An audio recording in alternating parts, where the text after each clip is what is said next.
In today's video, we're tackling the question of who is the iPad Pro for? And to answer that question, I'll be taking a look at what I use the iPad Pro for, the differences between an iPad Pro and a MacBook, and then I'll share my opinion whether I think the iPad Pro is a good fit for college, for working professionals, for designers, and just for general use. Hi, I'm Aidan Quigley, and welcome to my YouTube channel where I talk about tech, web design, and branding. I'm going to save you a little bit of time up front and let you know that if you're trying to decide between an iPad Pro or a MacBook Pro or MacBook Air, then there's really no competition. For me, it's still the MacBook Air or MacBook Pro that delivers the most performance and the best experience. So I would definitely recommend to go for a MacBook. Before we get into it, give the video a like if you enjoy the content, hit the subscribe button and hit the bell button to turn on post notifications. Let's go.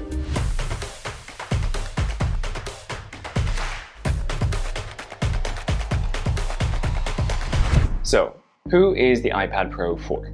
That really depends on what you use a computing device for and where it fits into your current setup. If you take me as an example, I have an iMac 27-inch, I have a MacBook Pro 13-inch, and I have an iPad Pro 11-inch. And I find that each device is better suited to specific tasks. I tend to spend most of my day on the 27-inch Retina 5K iMac behind me because it really just gives a very expansive desktop space. It's pretty powerful, it has a lot of RAM, the screen is beautiful, and I don't get neck or back pain in the same way that I would if I was working on a laptop and I have to tilt my head down so I can type on the laptop. I tend to use the iMac for all of my creative work using Adobe Creative Cloud and Final Cut Pro for editing videos. I find that it's really well suited to those kinds of tasks because of the large 5K Retina display. Then I also have a 13-inch MacBook Pro that I use on the go when I'm traveling. If I'm working off-site, it can run any of the applications that I need it to, like Photoshop or Illustrator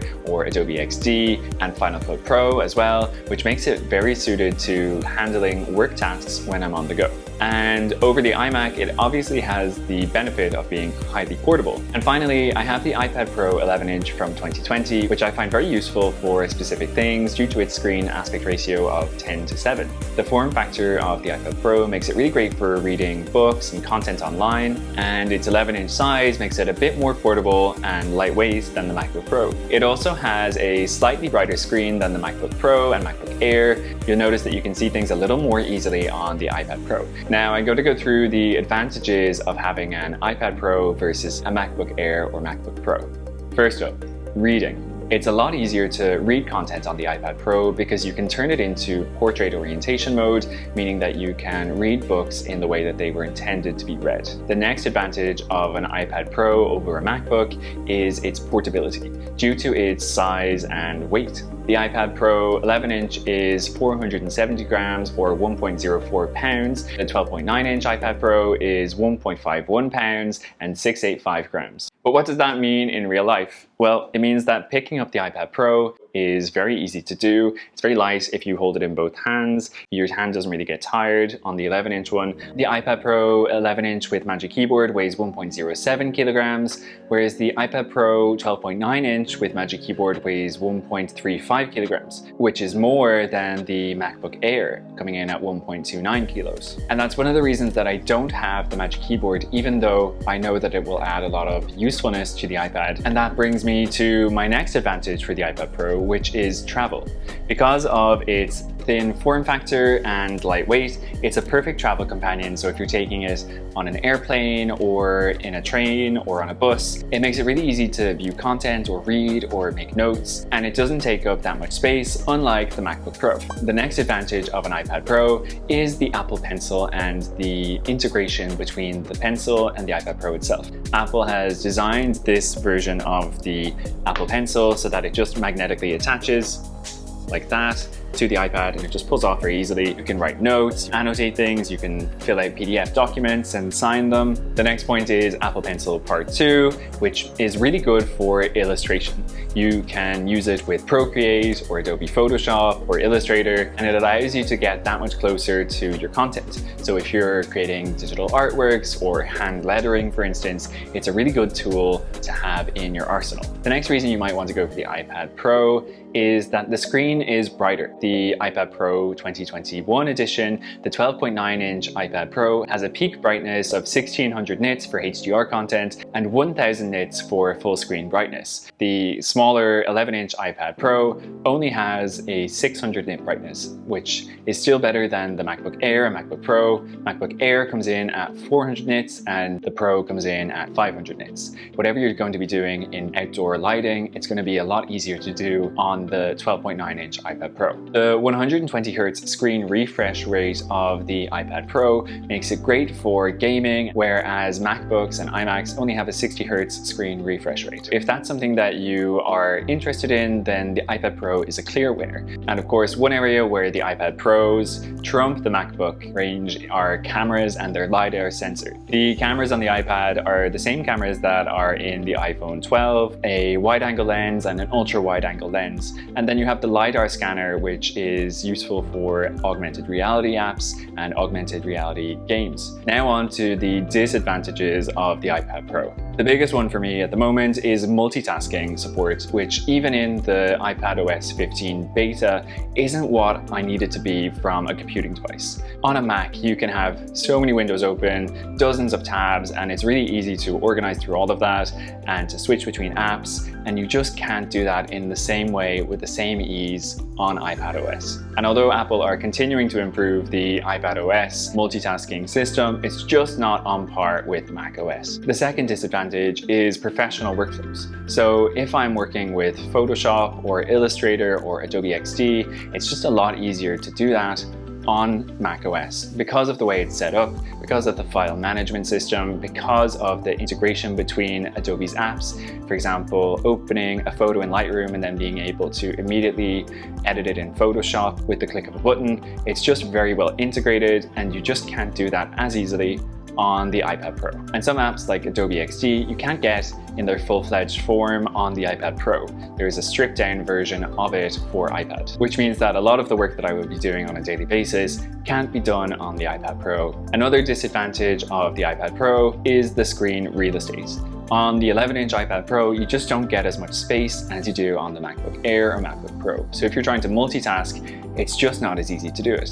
The 12.9-inch iPad Pro resolves this a little bit. When you're trying to view 2 or 3 things side by side, Mac OS and the MacBook Air and MacBook Pro definitely win here. The next point where MacBook wins is universal control. At WWDC 2021 in June, Apple announced that they would be bringing a revolutionary new feature called universal control that allows you to use your laptop to interact with your desktop or your iPad Pro using your cursor to move onto the screen of one device and copy text or drag it across from one screen to the other. It seems like an incredible new feature, but it has to be initiated from the Mac, which means you won't be able to use your iPad Pro to start universal control and to control your Mac. I'm not 100% sure why that is at the moment. Maybe they'll fix it in a future version of iPad OS so that you can, but for right now, you need to have a Mac in order to take advantage of universal control. The next area where the MacBook Pro and MacBook Air win compared to the iPad Pro are apps and app functionality. Because you're restricted to using the App Store on iPad Pro, apps don't have as rich a functionality as they can do on macOS.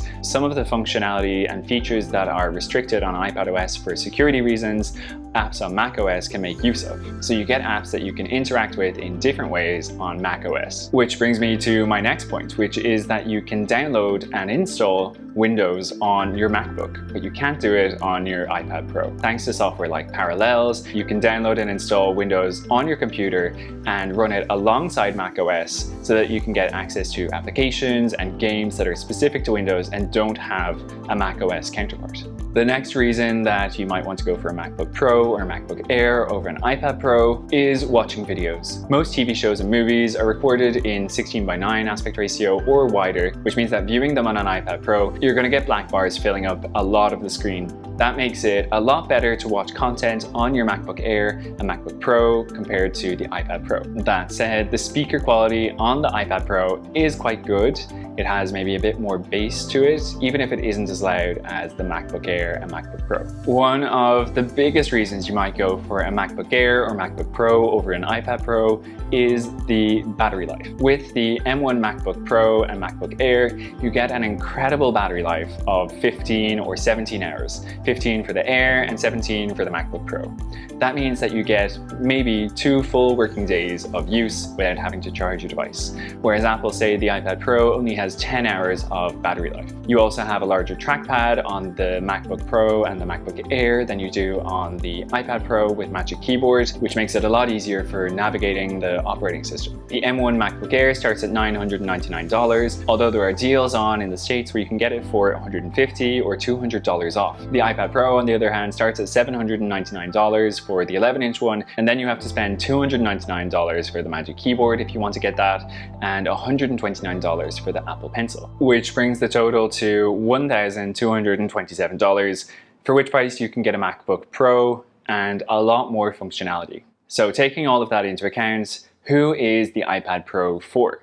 If you're wondering whether the iPad Pro is good for college, I'd say it's a really good device for taking notes, but if you're looking to write assignments and create presentations and do research and have a lot of tabs and windows open, you're going to get more functionality and more use out of a MacBook Air or a MacBook Pro. Where the iPad Pro really shines is the Apple Pencil and note-taking, and using it as an ebook reader and being able to highlight and underline and annotate PDFs. But I wouldn't say that having an iPad Pro on its own is going to be a sufficient device for you in college. If you're wondering, is the iPad Pro right for you if you are a working professional, then it depends on your use case. If you just answer emails and use the internet, then it probably is going to suffice for what you need. But if you need any kind of custom software or you want to multitask, then a MacBook Air or a MacBook Pro is going to serve you better. If you're wondering if the iPad Pro is for you and you're a graphic designer, then I would say that it's just not there yet as your sole device.